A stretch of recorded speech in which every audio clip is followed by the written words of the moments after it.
নবীজির একজন সাহাবী মাত্র 8 মাস হয়েছে ইসলাম ধর্ম গ্রহণ করেছেন, নাম হচ্ছে হযরত সাদ রাদিয়াল্লাহু তাআলা আনহু। হযরত সাদ রাদিয়াল্লাহু তাআলা আনহু আল্লাহ নবীজির কাছে চলে গেলেন, ইয়া রাসূলুল্লাহ নবী গো, অনেক সাহাবায়ে কেরামদের কাছে আমার বিবাহের প্রস্তাব দিলাম, কিন্তু আমি কালো হওয়ার কারণে কোন সাহাবী আমার কাছে ওনাদের মেয়েকে বিবাহ দিতে রাজি হয় না। আল্লাহর মাহবুব নবী প্যারা নবী সাল্লাল্লাহু আলাইহি সাল্লাম তখন সাদকে বললেন, রে সাদ, মদিনাতুল মুনাওয়ারার মধ্যে একজন সুন্দরী রমণী এবং গুণবতী, সেও বনে সাকিব পুত্রের নৌ মুসলিম সদ্যমাত্র ইসলাম গ্রহণ করেছেন, সেই আমের ইবনে ওয়াহাব রাদিয়াল্লাহু তাআলা আনহুর বাড়ির মধ্যে তুমি চলে যাও, আর গিয়া বলবা আমি রাসূলুল্লাহ সাল্লাল্লাহু আলাইহি সাল্লাম ওই সাহাবীর মেয়ের কাছে বিবাহের প্রস্তাব পাঠিয়েছি। হযরত সাদ রাদিয়াল্লাহু তাআলা আনহু, ও আমার যুব সমাজ ভালো করে শুনো, কথাটা অন্তরটা নরম করে শুনেন। সাদ রাদিয়াল্লাহু তাআলা আনহু নবীজির কথা মোতাবেক সামনের দিকে কদম যায়, আবার উনার চেহারার দিকে যখন তাকান তখন উনি আবার পিছনের দিকে চলে আসেন। যখন নবীজির কথা শুনেন, নবীজির কথা যখন মনে হয় সামনের দিকে যান, আর যখন উনার চেহারার কথা মনে হয় তখন উনি পিছনের মধ্যে চলে আসেন। আমার ভাইয়েরা, সাহাবী সাদ রাদিয়াল্লাহু তাআলা আনহু ধীর মনে বললেন, ওই আমার ইবনে ওয়াহাব রাদিয়াল্লাহু তাআলা আনহু বাড়ির মধ্যে চলে গেলেন, দরজার মধ্যে নক দিলেন, নক দেওয়ার সাথে সাথে জবাব প্রশ্ন করলেন, বাড়ির ভিতর থেকে আওয়াজ আসলো, কে তুমি? তখন হযরত সাদ বললেন, আমি সাদ, আল্লাহর মাহবুব নবী সাল্লাল্লাহু আলাইহি ওয়াসাল্লাম আপনার মেয়েকে আমার কাছে বিবাহ দেওয়ার জন্য নূর নবীজি আমাকে আপনার কাছে পাঠিয়েছে। আমার ইবনে ওয়াহাব আশ্চর্য হয়ে গেল, তুমি একজন কালো সাহাবী আর আমার সুন্দরী মেয়ের কাছে তুমি বিবাহের প্রস্তাব নিয়ে এসেছো। ওই সাহাবী প্রথম অবস্থায় বিশ্বাস করতে রাজি হলো না। ওই সাদ রাদিয়াল্লাহু তাআলা যখন বিষণ্ণ মনে উনার দরজা থেকে বাড়ি থেকে বের হয়ে চলে আসতেছিলেন, তখন ওই ঘরের দরজার পর্দার অন্তরাল থেকে আমার ইবনে ওয়াহাবের মেয়ে, সুন্দরী মেয়ে বলতেছেন, বাবা আল্লাহকে ভয় করো, যেহেতু রাসূল আমার জন্য পছন্দ করেছে তাকে, আমি ওই বিবাহের মধ্যে রাজি হয়ে গেলাম। আমার যুব সমাজ ভালো করে শুনেন, ওই সাদ রাদিয়াল্লাহু তাআলা আনহুর হাতে স্ত্রীকে মহারণা দেওয়ার মতন কোনো সম্পদ ছিল না।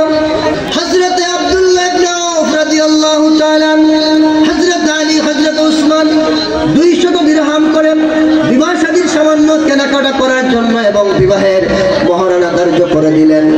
আমার ভাইয়েরা, ওই 3 জন সাহাবীর কাছ থেকে সামান্য কিছু দিরহাম নিয়ে মদিনাতুল মুনাওয়ারার বাজারের মধ্যে গেলেন, বিবাহের দিন তারিখ ধার্য করা হলো, কিন্তু ওই সাদ রাদিয়াল্লাহু তাআলা নিজের স্ত্রীর জন্য কেনাকাটা করবেন, নতুন বধূর জন্য কেনাকাটা করবেন, মদিনাতুল মুনাওয়ারার বাজারের মধ্যে গেলেন।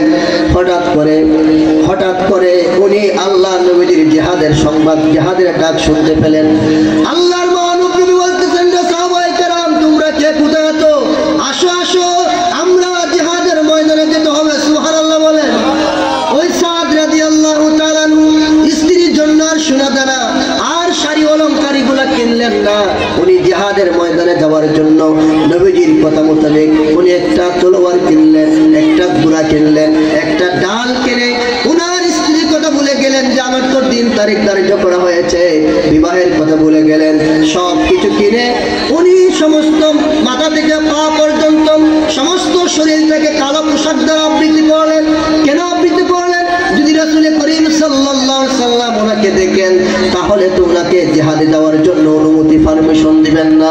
এর জন্য মাথা থেকে পা পর্যন্ত সাদ রাদিয়াল্লাহু তাআলা আবৃত্তি করে ফেললেন আর জিহাদের ময়দানে চলে গেলেন। এক পর্যায়ে কাফের মুশরিকদের তরবারের আঘাতে আপনার আমার প্রিয় নবীজির জলিলুল কদর সাহাবী সাদ রাদিয়াল্লাহু তাআলা জিহাদের ময়দানে শাহাদাত বরণ করলেন। ইন্না লিল্লাহি ওয়া ইন্না ইলাইহি রাজিউন বলেন, ইন্না লিল্লাহি ওয়া ইন্না ইলাইহি রাজিউন শাহাদাত বরণ করে ফেললেন। সাহাবায়ে কেরাম উনাকে তন্ন করে খুঁজতে শুরু করলেন। আল্লাহর প্রিয় নবী সাল্লাল্লাহু আলাইহি সাল্লাম অনেকক্ষণ খোঁজাখুঁজি করার পরে ওনার মাথার শরীর থেকে পর্দাটাকে খুলে দেখলেন হযরতে সাদ শাহাদাত বরণ করেছেন। আমার নবীজি অবস্থা দেখিয়া হযরতে সাল্লাল্লাহু আলাইহি সাল্লামের চক্ষু মুবারক থেকে গড়গড় করে পানি মুবারক চলে আসলো। আর কিছুক্ষণ পরে আমার নবী সাল্লাল্লাহু আলাইহি সাল্লাম মুস্কি হাসলেন। সাহাবায়ে কেরাম আল্লাহর প্রিয় নবী সাল্লাল্লাহু আলাইহি সাল্লামকে জিজ্ঞাসা করলেন, ইয়া রাসূলুল্লাহ, নবী গো, এই মুহূর্তে আপনি হাসলেন, আবার কিছুক্ষণ পরে কাঁদলেন, কারণটা কি আমরা বুঝতে পারলাম না।